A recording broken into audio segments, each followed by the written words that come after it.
Olá, querida, olá, querido, sejam bem-vindos ao movimento Consciência Hebraica. E hoje, no nosso Consciência Hebraica, dia especial. Por quê? Porque é dia de nós vermos as parábolas de Jesus. E nós estamos na segunda parte, na parte final, no episódio 34, a parábola das 10 virgens, dia 14 de fevereiro de 2021. Seja bem-vindo, seja bem-vinda.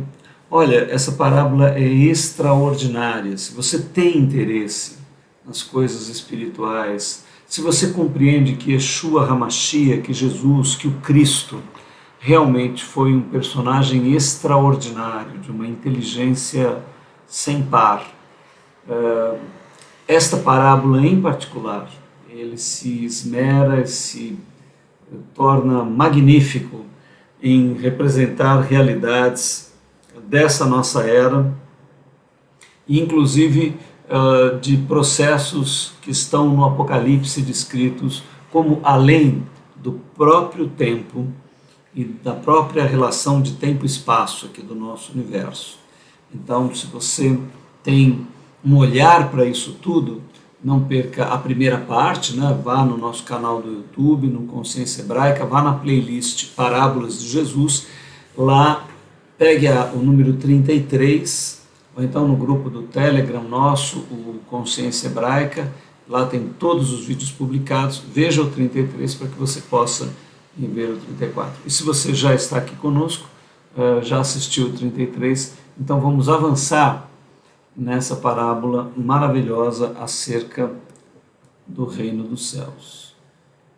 E aqui nos ventos do nosso Consciência Hebraica nós sempre damos uma introdução. Por que Consciência Hebraica, né? 4 faculdades ou potencialidades humanas, físico, mental e emocional, mas o essencial é o que tem expressões incríveis, a começar pela nossa consciência. Por isso a consciência é tão importante. Ela é um esplendor, ela é um máximo da nossa evolução. E seguido a ela temos o arbítrio, a vontade e o amor, mais profundo de todas as vivências humanas, né? O hebraico, por que nós colocamos o nome consciência e hebraica? O hebraico para nós representa a espiritualidade humana como um todo, em toda a humanidade há espiritualidade. Nós chamamos ela desse codinome hebraico, não só propriamente ao povo de Israel, que nós chamamos de judaico, né? Então, para nós, o universal é o hebraico e o local é o judaico. É como a música clássica ou a filosofia, que acontecem em um povo em particular apenas, né? Lá na Europa, num determinado período, a música clássica surge, na Grécia, a filosofia surge, e não acontece em outros lugares, mas pertence a toda a humanidade, porque a música clássica e a filosofia está na alma humana, pertence à humanidade e não propriamente aos europeus, à Grécia, no caso da filosofia. Jesus agrega, né, realmente, a influência dos gregos, do helenismo, né, na apresentação de Jesus foi muito forte. Os pais da igreja, os Agostinho, Aquino e Lutero tiveram essa influência e passaram muito dessa visão. Nós queremos um Jesus à hebraica, então a ideia é voltarmos a um movimento no olhar original de Jesus sobre a espiritualidade humana. Venha com a gente, nós veremos o início de tudo, de todas as coisas, através de parábolas incríveis, né? Boa viagem, que seja um roteiro maravilhoso para você. Nosso avião cósmico, e nós vamos começar de uma maneira bastante interessante. O que é as parábolas das 10 virgens, a parábola das 10 virgens, quais os conceitos que nós vamos ver, né? O olhar da divindade para com aqueles que a buscam. Então é muito interessante porque essa é uma parábola muito voltada para dentro, né? Existem parábolas de Jesus que falam muito com o público de um modo geral, mas as 10 virgens representam pessoas já despertas para a espiritualidade, que já conheceram o Messias, que já têm relação com ele, que se entregaram a ele. A esse público em particular, Jesus cria essa maravilhosa parábola com um desejo amoroso de conservar as suas noivas, né? É como se o noivo quisesse dar todo o contexto para que a noiva permanecesse fiel até o momento final, que seria das núpcias, do casamento, da grande festa, né? Então, é uma história de romance cósmico, do amor do noivo cósmico das nossas almas, né? Porque a Virgem representa, as 10 virgens representam o coletivo humano de todas as almas que vão ser eternizadas, cristificadas, que vão transcender o tempo. E claro que o nosso Pai, através de Yeshua HaMashiach, quer isto para toda a humanidade. Todo filho que ele chama no ventre de uma mulher, ele deseja que ele se torne seu filho, que ele alcance a glória de ser templo vivo e consciente da suprema divindade. Mas uma peça fundamental disso tudo é o arbítrio, é a escolha. Isso não pode ser imposto, isso precisa ser escolhido, precisa ser desejado. É como o amor, né? Um amor imposto é horroroso, ele precisa ser desejado. Então, o olhar da divindade para aqueles que o buscam. O princípio do arbítrio, olha lá, e a verdadeira liberdade da autoria humana. Então, a divindade, ela criou aspectos da sua natureza dentro de nós, mesmo nesse estágio, né? E um dos aspectos é a criatividade. A divindade é criativa, ela é pura criatividade, inovadora em todos os seus gestos. E ela emprestou isso para nós. O ser humano tem uma criatividade, alguns estão um pouquinho mortinhos, né? Vão ficando meio repetitivos, aí vão deixando esse lado criativo da vida, mas nós temos essa vocação. Se você está um pouquinho aí apático, né, procure despertar a criatividade, que ela é algo da divindade em você. Então, aqui nós temos essa condição de sermos autores da nossa própria evolução, ou pelo menos coautores junto com a divindade. Ela é o autor principal e nós os coautores com ela. A resultante do arbítrio humano na natureza e no interior humano. Consequências, David, consequências, não? Ou seja, os nossos gestos, as nossas ações, elas promovem mudanças dentro de nós e na natureza ao redor de nós, nas pessoas, nas situações, em tudo ao nosso redor. Arbítrio é este jogo, né? E o jogo é para valer. Então, há consequências dos nossos atos, né? Nós vivemos numa relação profunda com o universo e alteramos o nosso interior e as coisas também fora de nós. Então tem uma resultante do arbítrio, né? Olha, essa parábola é uma mensagem íntima para os discípulos. É como eu coloquei, Jesus coloca isso como um romance, como uma história de amor, uma história de paixão de um noivo pelas suas 10 noivas, né? Você fala, mas que negócio é esse de 10 noivos, né? De fato, a parábola se contextualiza num ponto da história humana, onde quando um homem tinha condições financeiras, tinha condições de manter mais de uma esposa, isso era permitido, né? Ainda existe isso em algumas partes da humanidade, e na antiguidade era assim, né? Então este noivo, no caso, é o noivo cósmico, ele tem toda a potencialidade de sustentar todas as noivas que ele convoca para o casamento, não há limitação financeira. Então ele pode assumir todas essas noivas.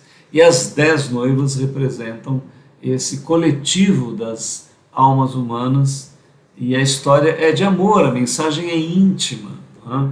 É o noivo apaixonado alertando as suas noivas, despertando as suas noivas para o profundo compromisso que elas assumem em graça, em amor e em misericórdia, né? Isso é muito importante nós compreendermos. Então tem uma atitude, olha lá, nossa atitude diante da graça, diante do amor, diante da compaixão, da misericórdia divina, né? Não por esforço, mas de forma ativa e não passiva.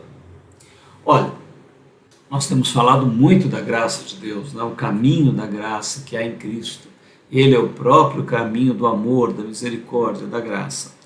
Agora, isto não significa que por ser graciosa a condição para você alcançar o estágio de filho da divindade, se tornar filho de Deus, templo cósmico vivo da divindade, que você deve ficar passivo. A graça precisa ser movida, ela precisa ser agida, ela não precisa propriamente do esforço humano, do suor humano, mas ela precisa ser movimentada. Isso é como amorenar a pele, né? É como o sol gratuito que brilha todas as manhãs. Se você se expor ao sol, a reação natural é que a sua pele vá ser bronzeada, vá se bronzeando, né? Mas se você ficar encapotado dentro de casa, isso jamais vai acontecer. A graça divina é assim, ela é gratuita, ela é graciosa, ela está disponível. Só que é necessário uma atitude ativa, você se expor a ela, né? E uma outra característica é que a divindade não pode te obrigar a isso. É um ato voluntário. Você precisa despertar a tua consciência para este sol e amorenar a sua pele com a graça divina. Então está aqui, não por esforço, mas de forma ativa, né? E assim, nós precisamos ver que lá, por exemplo, nós temos o número 10, que é citado nessa parábola, 10 virgens. Por que 10? Né? E são 5 virgens sábias e 5 virgens, as traduções são tolas ou nécias, e nós vamos pegar até a cadeia Strong, né, que é uma cadeia que dá palavra por palavra o significado das possíveis traduções, e uma das dimensões da palavra que qualifica as virgens dizendo como se fosse um sal que perdesse a sua força, o seu poder de salgar, né? Então, é uma virgem que deveria ser salgada, deveria salgar, mas que perde isso, não tem essa qualidade, né? Muito triste, porque o sal, a única finalidade dele, neste sentido, é salgar. Se ele não salga mais, ele perdeu a finalidade. Então, como tem o número 10 e o número 5, eu vou rever com você, porque nós já trabalhamos no curso O Amanhecer da Consciência Hebraica, que é uma outra playlist nossa que eu indico.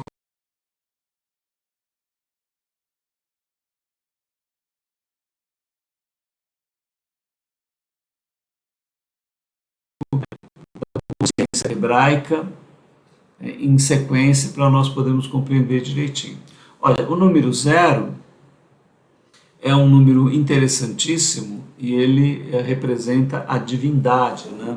A história do número 0 parece que ele tem origem indiana, né? E os hindus são o símbolo máximo da mística na humanidade. Só eles podiam ter inventado o número 0.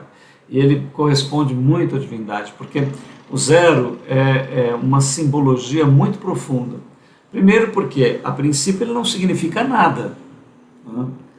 O 0, qual é o valor do 0? O 0 não tem valor. Ora, mas como que uma coisa que não tem valor, quando é colocado numa certa posição, né, se ele está aqui à esquerda do número, ele não vale nada, mas se ele passa para a direita, então o número de 1 vira 10. Ou seja, como uma coisa que não vale nada aumenta 10 vezes o valor de alguma coisa que vale 1. Este é o segredo profundo da divindade, porque ela é essência infinita, invisível, inaudível, né, que não pode ser comprovada, provada, né? Ela está em tudo, mas ela não é nada, porque ela não pode ser decifrada por nós, né? Mas ela é que valoriza tudo, ela é que dá valor a tudo. Então o 0 é o número perfeito para a divindade, porque ela é a essência infinita que, mesmo não sendo aparente, tudo provém dela, tudo se manifesta dela, todo valor provém dela. Então o primeiro número é o número 0, o número da divindade. Depois nós temos a manifestação da divindade no número 1, que é o poder, o 2, a sabedoria, e o 3, que é a ação, ou verbo. Então, esse número 1, número 2 e número 3 representa o Elohim, que está descrito no livro de Bereshit, lá no livro de Gênesis, que é o primeiro livro da Bíblia. Lá não se usa a palavra Deus, mas Elohim. Elohim, o M em hebraico é plural, transliterado aqui para nós representaria o S, né? Então, Elohim seriam potências criadoras. Nós não traduzimos por deuses, porque em Israel a maior máxima é: ouve, ó Israel, o Senhor teu Deus é o único Deus. Então, o 3 representa aí atributos da divindade, qualidades da divindade, quando ela se manifesta em Elohim, ou seja, quando ela se manifesta em propósito realizador. Ela quer formar um ser à sua imagem e semelhança, que está lá em Gênesis 1, 26, então ela se manifesta em poder, sabedoria e ação. Quando você vai construir, por exemplo, qualquer coisa, você precisa disso. Vai construir uma casa, você tem que ter poder, ou seja, dinheiro para comprar o terreno, comprar o material. Mas não adianta você ter o terreno, ter o material, se você não tiver a sabedoria para construir. A arquitetura, a engenharia, então você tem que ter o 2, a sabedoria. Agora, não adianta você ter todo o material, ter o terreno, ter a sabedoria da planta para construir, se você não agir. Então você precisa agir. Tudo na vida é essa tríade: poder, sabedoria e ação. Para tudo na tua vida você precisa de poder, precisa de sabedoria e precisa agir. Então o número 3 é o número do Elohim, é o número da realização máxima, é o número de Deus. Deus é a manifestação da divindade na sua ação realizadora.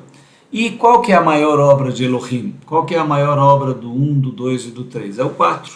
É a criação, que tem um propósito, de Gênesis 1, 26, gerar filhos, gerar um templo cósmico para Deus. E este 4 se manifesta de duas maneiras. Se manifesta no 4 celestial e no 4 abissal, ou seja, uma dimensão atemporal e uma dimensão temporal, uma dimensão de trevas, e há um equilíbrio, né? Aí fica muito bom a gente pegar um pouquinho o nosso gráfico.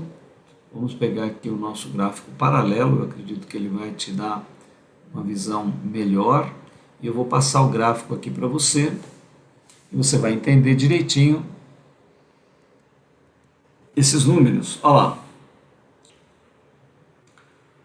nós temos aqui o 0 da Suprema Divindade, né? Símbolo do infinito, símbolo matemático do infinito. Depois temos 1, Supremo e Infinito Poder, 2, Suprema e Infinita Sabedoria, 3, Suprema e Infinita Ação, Verbo. E aí nós temos a descida do Verbo.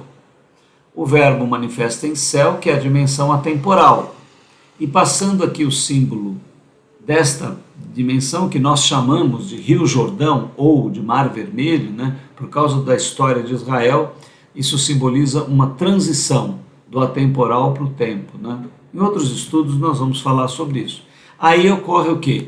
O 4 celestial com mais o 4 abissal. Olha, aqui começa o abismo. Aqui nós temos o finito, a morte, né? As trevas, Satanás, toda essa dimensão de trevas. E o universo vai ser a mistura desses dois 4s. O 4 da celeste com o 4 abissal. E esse celeste e esse abissal vai espelhar na natureza humana, também no mineral, no vegetal e no animal, mas o hominal vai espelhar o celestial e o abissal. E quando a sua consciência se ativa e ele fica do lado do abissal, ele gera a natureza anticrística. E quando a consciência dele se associa ao celestial, por arbítrio, ele agrega que essa substância é eterna, né? Ele agrega a substância crística, que vai formá-lo à imagem e à semelhança de Deus. Então, com esse nosso gráfico, talvez fique um pouquinho mais fácil para você entender o 4 da criação, que é o 4 celestial mais o 4 abissal. Ora, se a criação é a maior obra do Criador, né, que é o número 4, então 3 é o número do Criador, 4 é o número da criação. Qual a maior obra da criação? Adivinhou? O número 5 é o número do homem, do ser humano natural, quando ele começa na sua expressão aqui na Terra. Né? Então lá nós temos as 10 virgens, daqui a pouco você vai entender o número 10, mas 5 delas saem desse natural e alcançam o 10, e 5 delas, mesmo compreendendo Jesus, mesmo se tornando convidadas, elas ficam passivas e acabam não alcançando essa qualidade, ficam no 5 mesmo. Né? O 6 é o número do humano que começa a despertar para a espiritualidade, é o número do homem que se converte, né? O número do homem que desperta, que acorda, é o número do Buda, né? O Buda é o acordado, aquele que começa a despertar da Matrix, despertar do sono profundo e começa a despertar para a vida espiritual. E o 7 é o número da totalidade espiritual, seja no humano, né? Então seria o número do profeta, é o máximo que a natureza alcança do desenvolvimento, é o número do profeta, e na criação representa o 7 da semana de Deus, né, que vai do domingo até o Shabat, e esse Shabat, essa semana, representa a totalidade. Então, normalmente, o número 7 é o número da totalidade de processos, né, processos que são inteiros, que são perfeitos, que são completos, vamos dizer assim. O 8 é o número do Messias. Então, através de um alinhamento genético, você tem aí o genético, sociocultural, né? Jesus nasce no número 8, número do equilíbrio, do 4 da criação celestial e do 4 abissal. E ele alcança o 9, que é o número da perfeição crística e anticrística. Lembra o número da besta? 666. 6 e 6 dá 12, 12 e 6, 18, 8 e 1 dá 9. É o número do anticristo é 9. E o número do Cristo? Também é 9. Né? Ora, e Jesus morre na hora 9, ele fala, Pai, está aperfeiçoado, em tuas mãos entrego o meu espírito, na hora 9, foi o máximo desenvolvimento. E Deus então realiza no número 10, que é a ordem decimal plena, daqui vai ser o infinito, é o número do homem gerado à imagem e semelhança de Elohim. Então, esta visão do 10 é maravilhosa, por isso que a parábola diz 10 virgens, porque ali são os candidatos a se tornarem filhos da divindade. Então, de maneira assim, bastante rápida, né, resumida, nós demos uma olhada nesta ordem decimal nos números. Então agora fica mais fácil para você entender por que 10 virgens e por que 5 se tornaram inativas no seu potencial. Então vamos continuar agora indo para a nossa parábola e trabalhando os elementos da nossa parábola, né?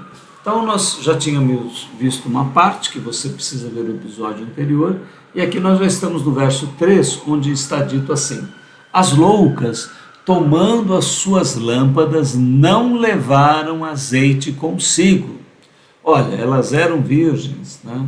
Mas elas ficaram passivas, elas perderam o sabor, elas tomaram as lâmpadas, tinham as lâmpadas, mas não levaram o azeite.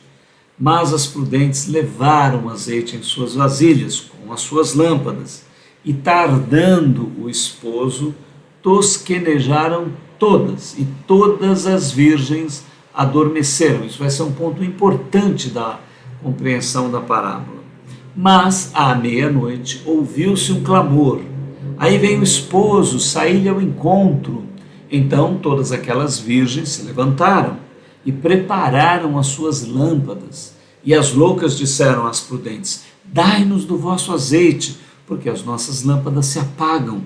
Mas as prudentes responderam, dizendo: não seja caso que nos falte a nós e a vós, ide antes aos que o vendem, e comprai-o para vós.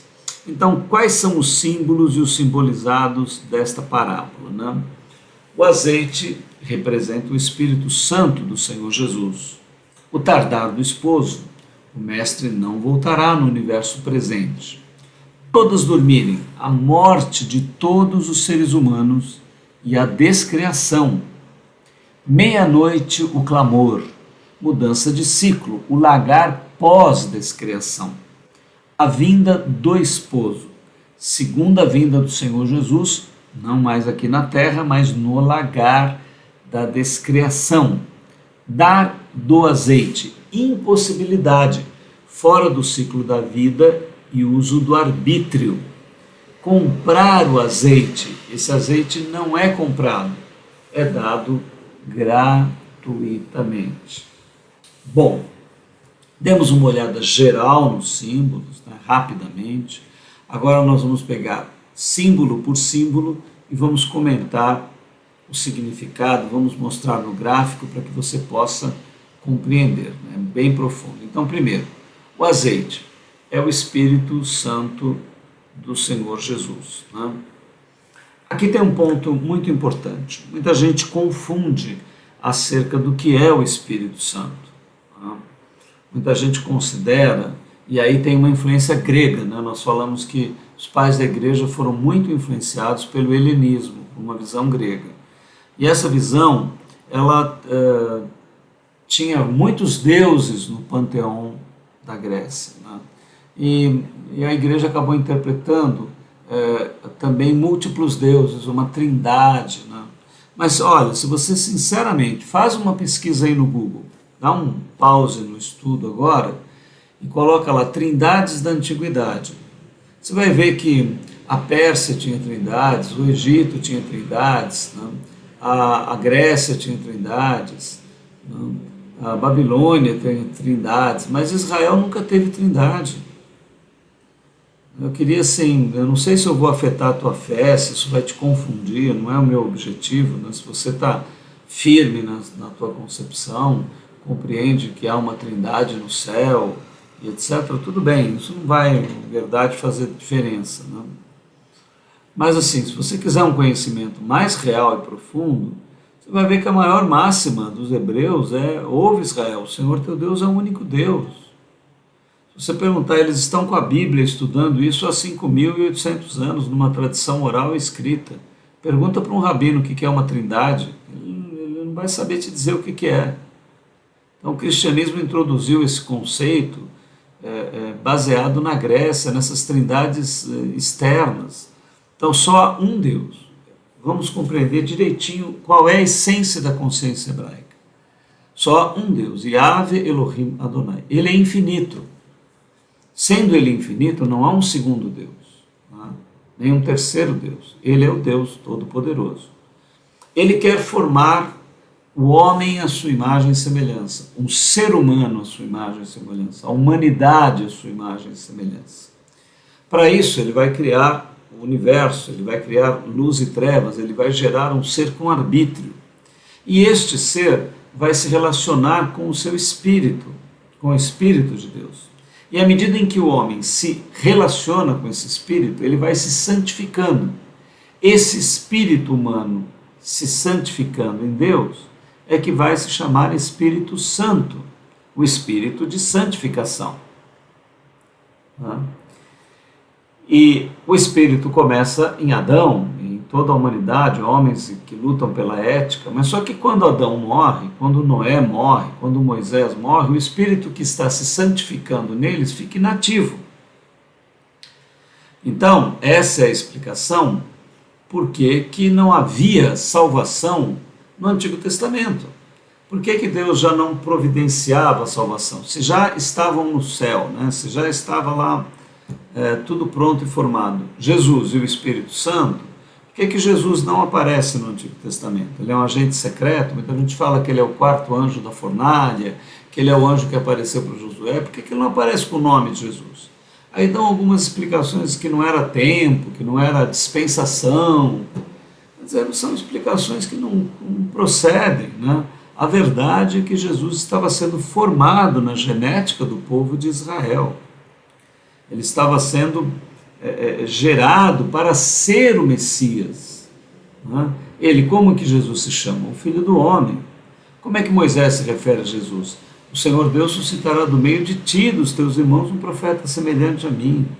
Como Simeão fala de Jesus quando pega a criança no colo: Senhor, despede em paz os teus servos, meus olhos já viram a tua salvação, a qual tu preparaste diante da face de todos os povos, Então a salvação foi preparada? Foi. Através de quê? Da genética, por isso as árvores genealógicas. Agora, o Espírito Santo em Davi, o Espírito Santo em Isaías, ele, quando esses homens morriam, ele ficava inativo.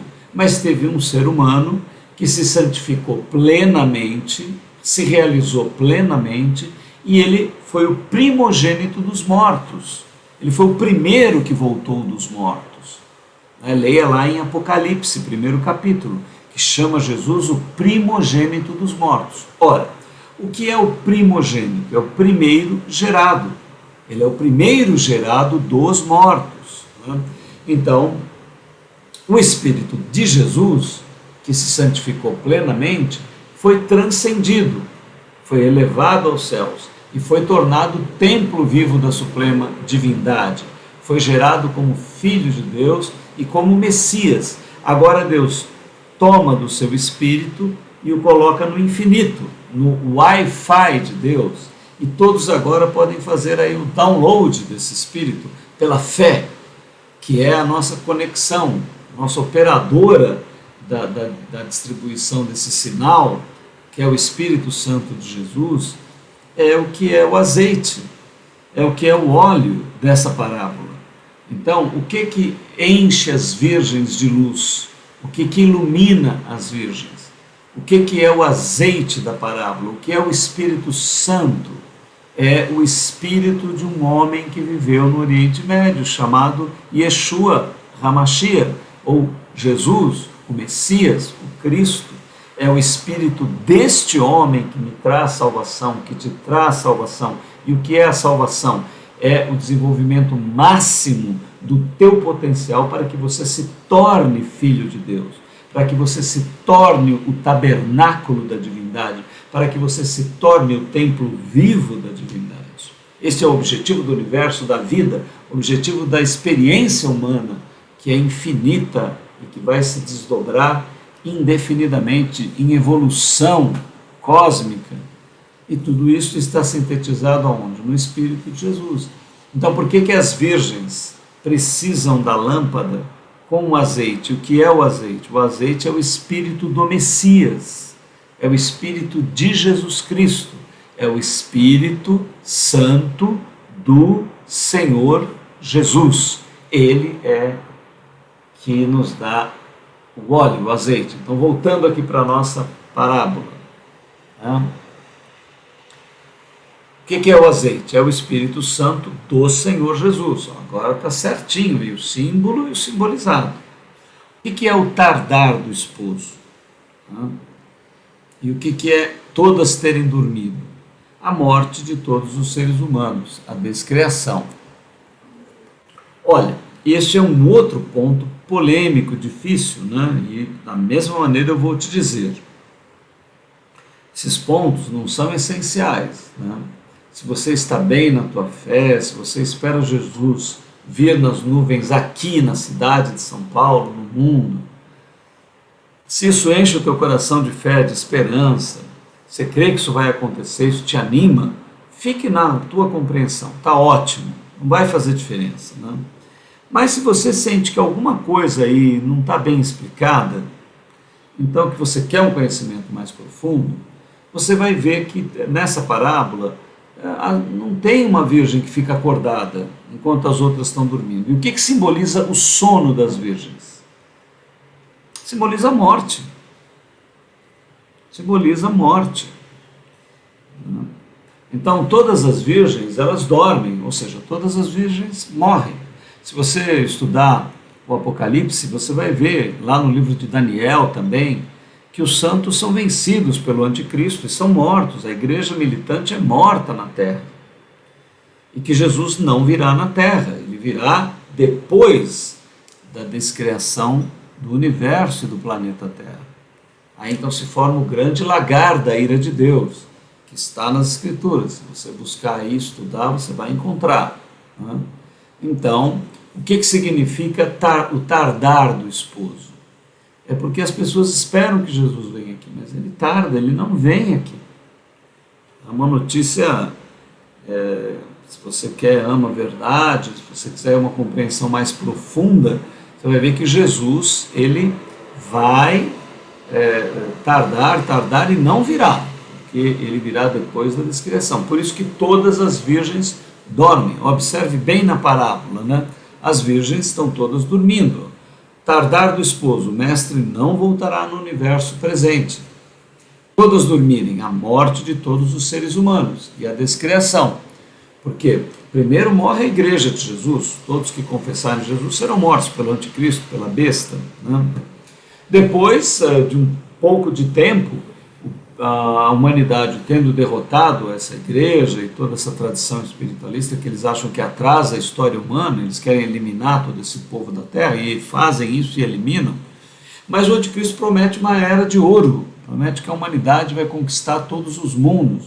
E aí depois vem a notícia pelos cientistas que o universo está detonado, está detonando, está acabando, que não há mais vida. Depois inclusive matam o anticristo.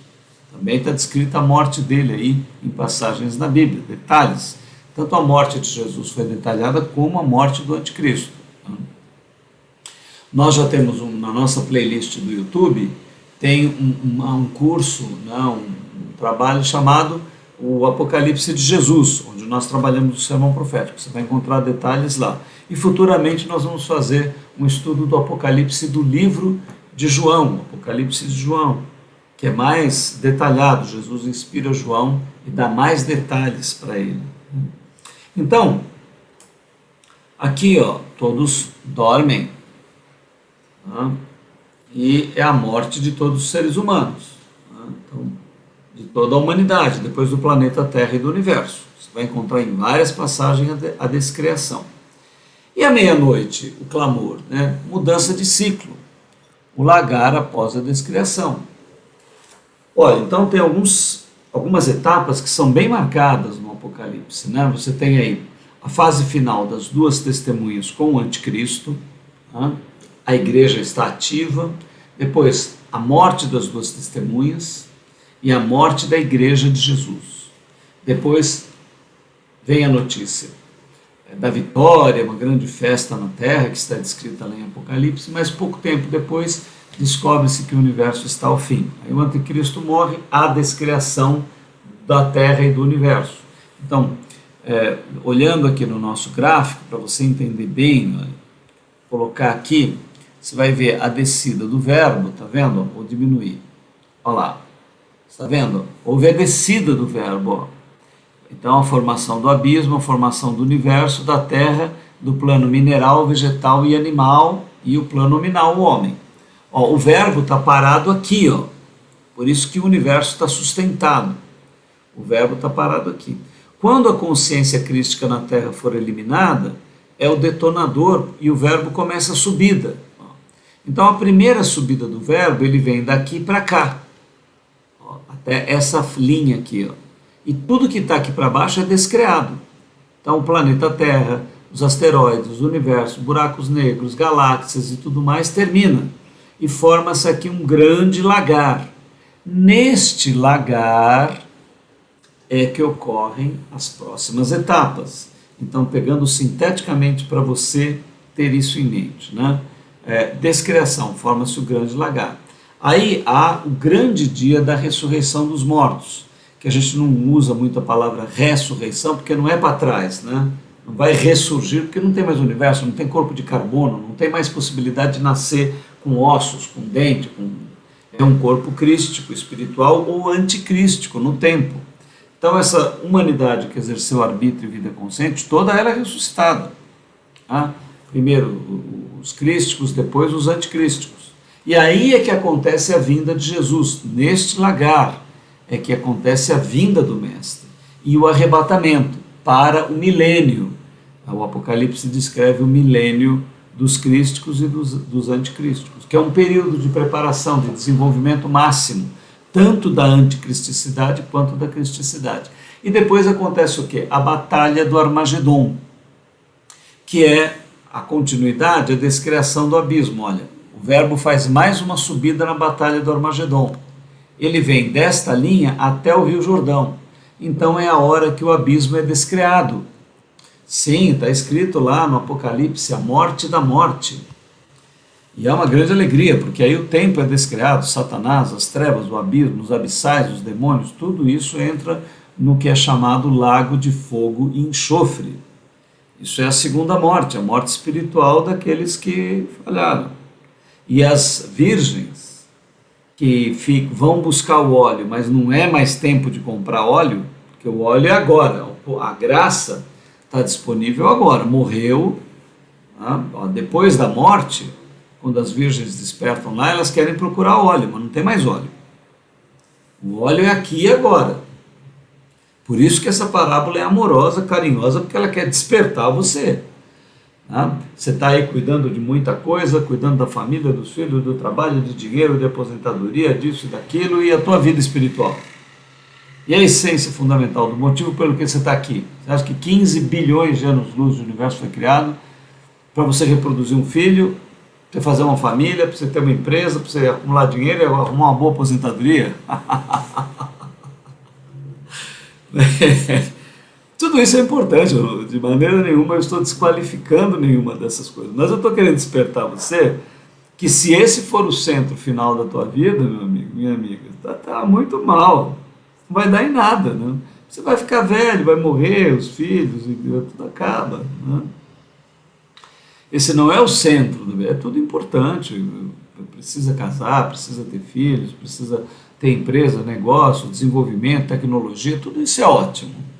Mas não pode nenhuma dessas coisas ocupar o ponto principal da vida humana. Isso não pode. Se estiver acontecendo isso, né, entra no que Jesus falou. Que adianta o homem ganhar o mundo inteiro e perder a sua alma, perder a si mesmo? Não adianta nada.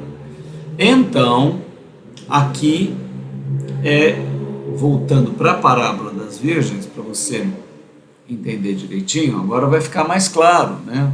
Espero que possa ter te ajudado isso, espero que não tenha te confundido. Mas meia-noite é a mudança de ciclo, é o lagar após a descriação.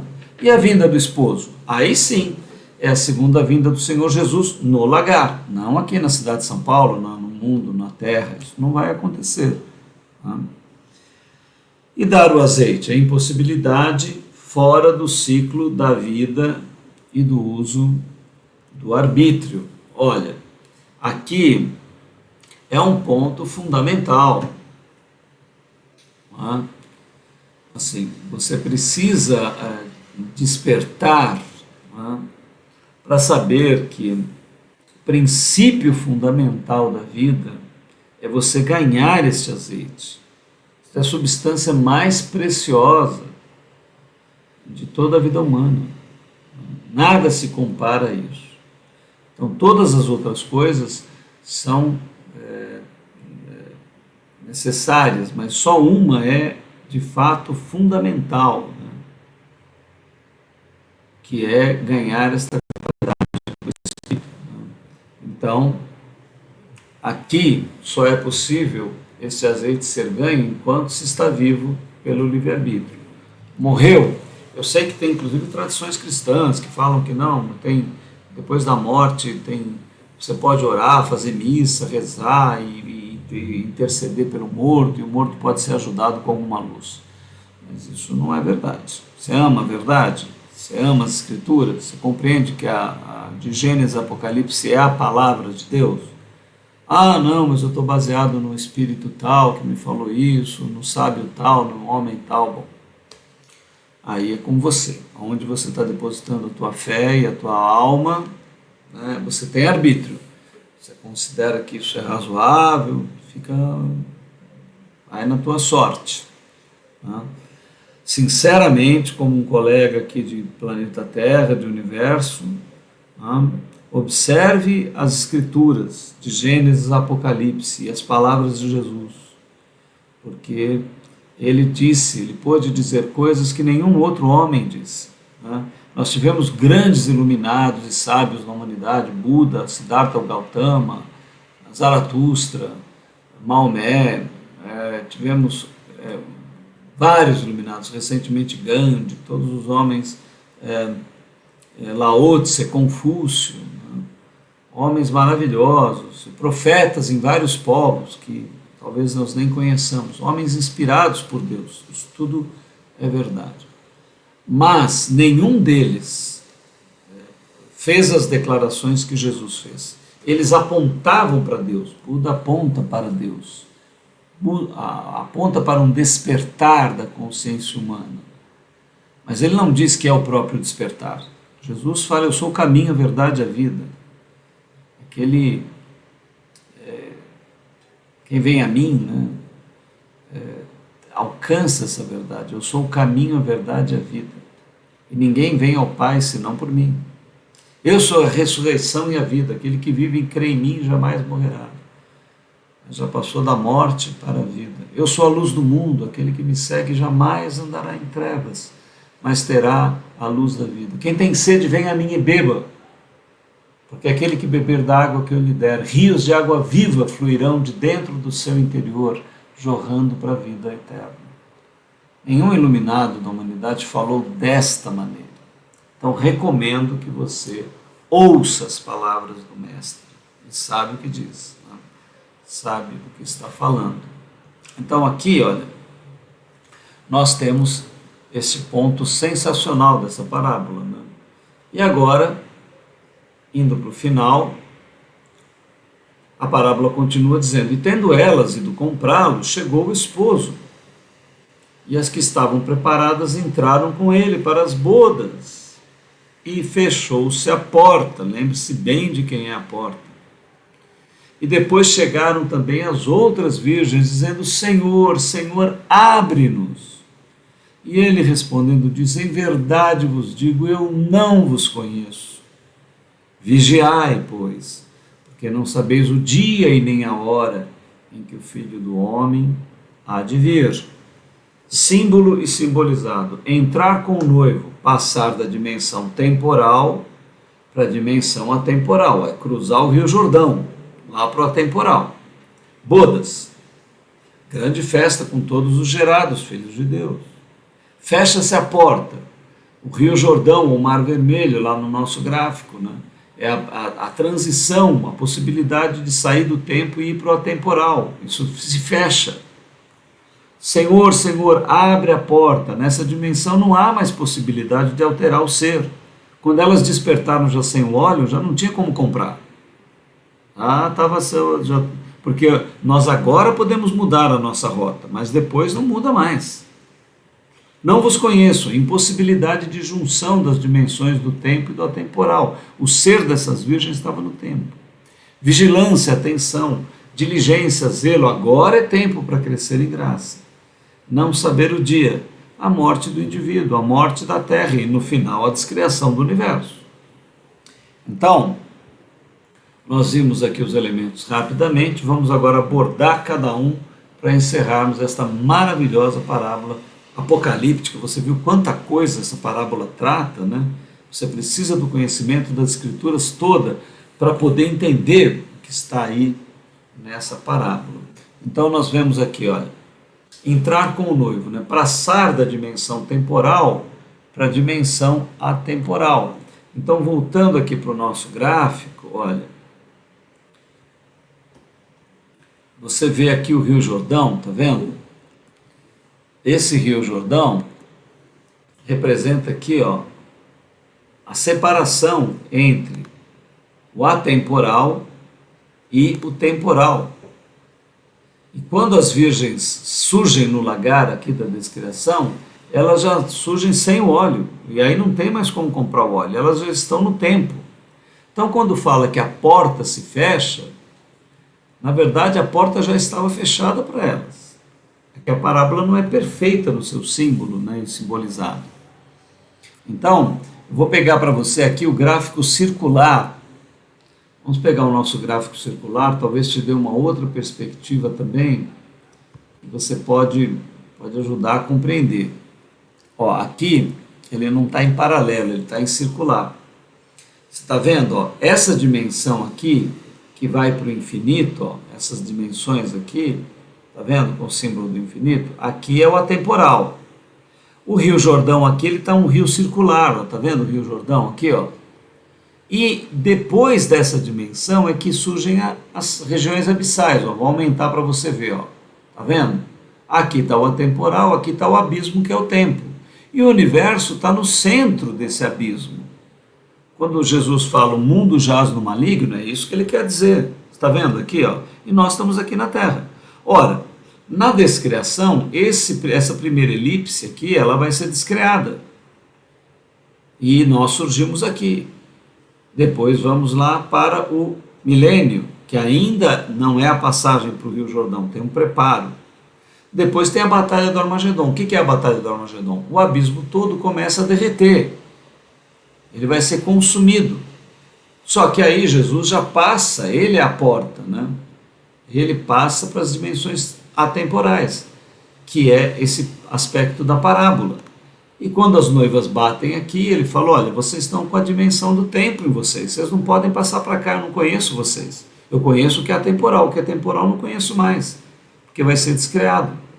Então aqui o Rio Jordão ou o Mar Vermelho, né, que são esses dois símbolos, aqui, representa a nossa passagem para o atemporal. Aqui está a dimensão, olha lá, Rio Jordão, dimensão atemporal, onipotência, onisciência, onipresença, onissapiência, dimensão divina, de Deus. Né?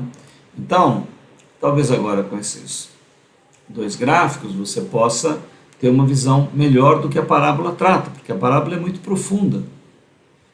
Então veja aqui, o que ela está nos revelando, né? Ó, entrar com o noivo, passar da dimensão temporal para a dimensão atemporal, bodas, grande festa com todos os gerados filhos de Deus, é colocado como uma grande festa, né? É o símbolo de uma grande festa, uma grande alegria, a realização cósmica do ser do homem. Fecha-se a porta, Rio Jordão, o Mar Vermelho, transição do tempo, temporal, ou seja, os filhos de Deus entraram, a porta se fecha. Senhor, Senhor, abra-nos a porta. Nessa dimensão não há mais possibilidade de alteração do ser. Então as virgens batem, mas elas... O problema não é abrir a porta, o problema é que elas estão com o ser delas no tempo, não tiveram azeite que deu a crucificação, que formou um corpo atemporal. Agora esse corpo vai ser dissolvido, não pode acessar o atemporal. E aí o noivo responde, não por falta de amor, mas porque foi a opção delas. Eu não vos conheço, vocês não se tornaram conhecidas. Porque vocês tinham tudo para realizar, mas não quiseram. É importante nós compreendermos aqui a graça e o amor da divindade. A divindade é inclusiva, ela apela, ela chama, ela fala, ela envia profetas, pessoas para darem conhecimento, estudos e tanta coisa que tem no mundo falando sobre a espiritualidade, sobre Jesus, sobre a cristandade. Mas a pessoa dá de ombro, não está nem aí. A pessoa é aquele evangélico que só coloca adesivo no carro e tem a Bíblia lá aberta no Salmo 51, ou é aquele católico que só vai lá na missa na hora de que alguém morreu ou que vai batizar alguém. Está nem aí. Mas o que é isso? Eu sou cristão. Mas você é cristão? Então você acredita na Bíblia? O que você conhece da Bíblia? Eu conheço quase nada. Fiz lá a primeira comunhão, nem lembro mais. Então é isso que é uma virgem? Essa é a atitude de ombros que uma virgem vai dar? Então, querido, né, meu irmão, minha irmã, eu falo isso para mim também, para todos nós, né? Eu me coloco diferente de você, eu estou me despertando aqui ao falar tudo isso. Nós precisamos atinar, despertar a nossa espiritualidade. Qual que é o sentido da vida, né? Então, amorosamente, Jesus faz essa parábola para suas noivas. Você é uma noiva, é um noivo de Jesus, é uma noiva, porque espiritualmente nós todos estamos na posição feminina, né? O coletivo das almas humanas é considerado a noiva de Jesus. Agora, é um grande privilégio ser uma noiva, mas nós precisamos entrar na graça, expor a nossa pele ao sol da graça de Deus e amorenar a nossa pele. Você ficar encapotado dentro de casa, não cuidando de outras coisas, isso não vai acontecer, né? Então, está aí a nossa parábola, né? E Jesus termina dizendo, olha, vigiai, né? Eu até costumo comentar uma coisa interessante, que Jesus coloca a vigilância, né, antes da oração. Você pega lá a passagem no Novo Testamento, não está lá orai e vigiai. Não, Senhor. Está lá, vigiai e orai. A vigilância antes da oração. Olha como é importante. Você está atento. Então, quero despertar aqui em mim, em você, a vigilância. Nós vigiarmos o que está acontecendo com a nossa vida. Eu quero despertar você e a mim. Tá? Então aqui, ó, diz lá, vigilância. Né? Atenção, isso é diligência, zelo. Agora é tempo para crescer na graça. Não saber o dia é a morte do indivíduo, a morte da terra e a morte do universo. Né? Por quê? É tão complexo, envolve tantos milhares e bilhões de fatores, inclusive ligado ao arbítrio de cada ser humano na Terra e à construção de toda a história, que Jesus fala, nem o Filho, nem os anjos sabem, só o Pai, só o processador da divindade é que consegue processar tudo isso. Ele sabe de tudo, a divindade é onisciente. Mas então, nós não sabemos. Eu sei a hora que eu vou morrer? Não, você sabe? Não. Sabem a hora que tudo isso vai acontecer? Não. Então, por isso que Jesus fala, vigia e ora. Né? Essa é o grande despertar. Nós somos o Movimento Consciência Hebraica, nós agradecemos a tua audiência, você está aqui conosco, pedimos para que você se inscreva nas nossas redes sociais, no YouTube, nós temos lá o canal Consciência Hebraica, se inscreva, ative o sininho, indique para os teus amigos, forme grupos de estudo, né? Também estamos no Telegram. Você lá tem todo o nosso arquivo de estudos. Você pode entrar no Telegram e acessar o passado. O Telegram dá acesso ao passado. E estamos melhorando o Instagram e o Facebook. Ainda estão meio faltando muito trabalho, mas vamos melhorá-lo aí na linha do tempo. Então nós agradecemos aqui. Esperamos, na verdade, que esse estudo te estimule a espiritualidade. Se alguma coisa te confundiu, ou se você acha que esses conceitos não vão estimular a tua fé, deixe-os de lado, eles não são tão importantes quanto o teu amor por Jesus e você ser cheio do Espírito Santo. Isso é o mais importante. Não importa muito bem o conhecimento que vai te levar a isso. O importante é você ser cheio do Espírito do Messias, né, do Ruach Kadosh de Yeshua HaMashiach. Eu desejo a você o Shalom Adonai, a paz do Senhor, o Salem Aleikum, que a paz esteja contigo e que a tua vida seja plena. Até o nosso próximo encontro em mais uma parábola incrível do Mestre amado. Até lá.